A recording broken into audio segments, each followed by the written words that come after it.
Piece chapter 675, I think we gotta have a moment of silence, right? First, we gotta have a moment of silence for those dumbasses who trusted in Caesar. Also, we have a moment of silence for Brownbeard who thought that he did such a great job in his battle that I left his ass out the chapter review last time. So, with that being said, gotta say this, man. The fact that you got Caesar popping the shit in the way that he's popping it, right? To the point where he's telling Law, like, hey, yeah, you know what? I never trusted you from the beginning, but just for a small second, I thought maybe I made a friend. I could just, as someone who is a professional smartass, okay? Like, I appreciate that. That is some snarky shit that he was saying. He's just telling him, like, hey, man, I knew there was a chance you were going to betray me. So I said, yo, give me your heart. You give me your heart, and I'll let you take Monet's heart. And that way, if you do anything that gets, a little sideways, funny style, I'll be able to take care of you. And you could tell in that moment, Law just hesitated. And it makes you wonder, how the fuck did Law think he was going to be able to get away from that? Like, that's basically, you gave your balls to the dude. You gave your balls to the dude, and he's got you to where you can't really act out. And it's just like you're making alliances behind his back. And for me as a reader, it just shows what Nico Robin was telling to Luffy. That is some huge foreshadowing. Any alliance that Luffy makes on the Grand Line is going to be destined to fail. And the reason I say it's going to be destined to fail is because essentially that's what we're seeing. Like, yes, Law knows, like, Caesar, piece of shit, scumbag. And yet at the same time, the fact that Law would even betray him, what's that say for Luffy? Like, at the end of the day, one of the things that Law said was that we will be enemies at some point. So it's just like, Robin is telling him right. And what did I say, like, when I saw Robin telling Luffy, like, hey, they do fake messages all the damn time. Robin, before anything, she's a survivor. So this just makes me double down even more. If they're going to make it on the Grand Line, they got to trust Nami's instincts and they got to trust Robin's instincts. Because at the end of the day, both of them, they've been around some of the shadiest people you can be around.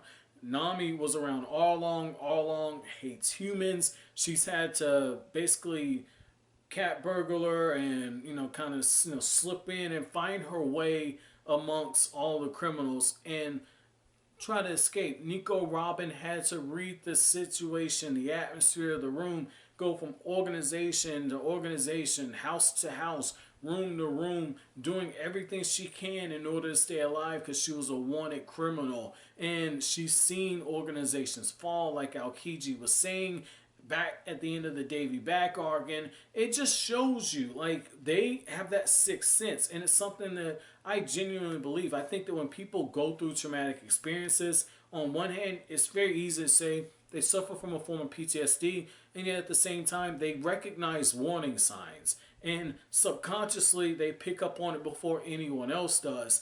And this is pretty damn key. Luffy, he's too trusting. That's probably going to be his undoing at some point. Now, with all that out of the way, I do think that it's pretty damn interesting that you have it where as soon as Smoker realizes that Law gave up his heart, he's saying you're being undone by your own powers.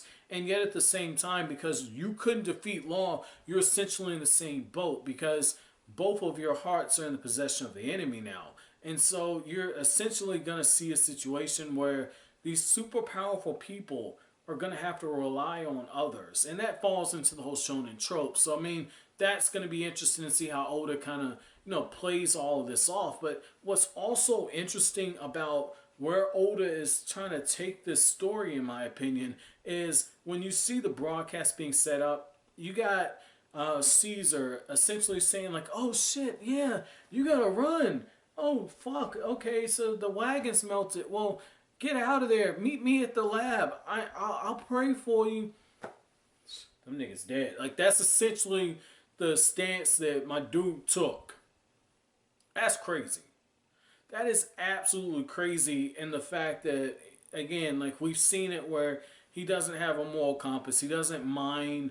Uh, he doesn't mind the whole thing of experimenting on people, and yet at the same time he's broadcasting this, and he's got the little candy right there in the middle of the island, and you just see it. And I'm gonna get to the children in a second, but I mean, you just see it and how you have Zoro and you have Brook and you have Sanji and you have the guy from Wano, the samurai coming. That's going to be the reinforcements. And so it's kind of interesting how Oda is kind of putting this. Like you could see Zoro for the first time, Zoro is kind of wandering around and he's arriving at the right place at the right time and he's being led and his sense of direction is right. He's just running the only path that he can fucking run because they're being chased, and yet at the same time his instinct was like, yeah, I gotta take my ass to a lab. That's exactly where the fuck they're heading. So I mean, this is cool. This is cool. This is really, really cool. Now, the other thing, and again, the dark part, and this is why, again, Oda has some humor coming at some point. This is super dark. Those kids are being taken back to a lab.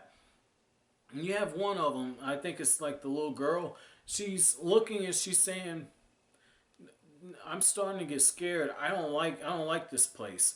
And she goes up to the walls and she's beating on the walls and she's like, hey, nice lady, take me back. I don't want to be in the lab. I don't want to be here anymore. Mr. Nice Guy, help me out. And that ties back into what Nami kept saying. She said, Usopp, they're victims. We can't attack them. Now, if this would have happened, and I just use this as like a comparison, right? Like for me, okay. I'm gonna go there. Okay, so like for me, right? Like there are two people who or I guess I shouldn't say people because one of them's my dog. So like there are two things that are just very dear in my heart, right? And so like with dogs, they say if you ever hit a dog, they never forget. They never forget. They can crush your hands in the same way that Usopp could have really fucked up those kids. Nami could have fucked up those kids. Okay? But just like if you hit a dog, they never forget. And so one day that dog will turn on you if you mistreat it. Okay? And it's the same thing with like a woman. It's the same thing. Like if a woman loves you and she gives you all of her love and all that support and she builds you up, and if you ever lay hands on her or if you ever emotionally abuse her or something like that, sooner or later she's gonna walk out on your ass and she's gonna crush you in the same way that that dog is gonna crush you. And what's gonna hurt you is knowing that you could have stopped all that if you would have made the right choice. Now I can say with clear conscience, I've never been in that situation, and yet at the same time, you know, we're living in an age now, like you're hearing of like the NFL players like playing rock'em sock'em robots with their wives and their girlfriends. You're hearing about animal mistreatment and abuse and all this crazy shit, right? And it's the same thing. I really love the fact that you saw Nami essentially being proven right, that showing love and compassion will get you further in the long run. You know, you can't force somebody to do what you want them to do against their will, but if you continuously show them something different, something better, sooner or later that seed that you planted, it starts to sprout, it starts to grow. That is like that is absolutely beautiful, man. I like what you see there. That is some beautiful shit. So I mean, my chapter question to you guys is going to be, what are your thoughts when it comes to what's going on with those children and the fact that they're being experimented on? When you look at situations like that just in the real world, right? When you see addiction and everything, where do you fall in terms of when somebody is struggling with an addiction? Do you think that they can be redeemed like that child was if you show them compassion? Or do you think that the best way to help them is just to show them tough love? And when does it get to the point where you have to show them tough love? I'm gonna ask the serious questions with this one, man, because this is some crazy shit. But you know, as always, guys, if you have anything I had to say, don't forget to comment, rate, subscribe, and share. Thank you so much for watching the video, guys. Have an awesome day.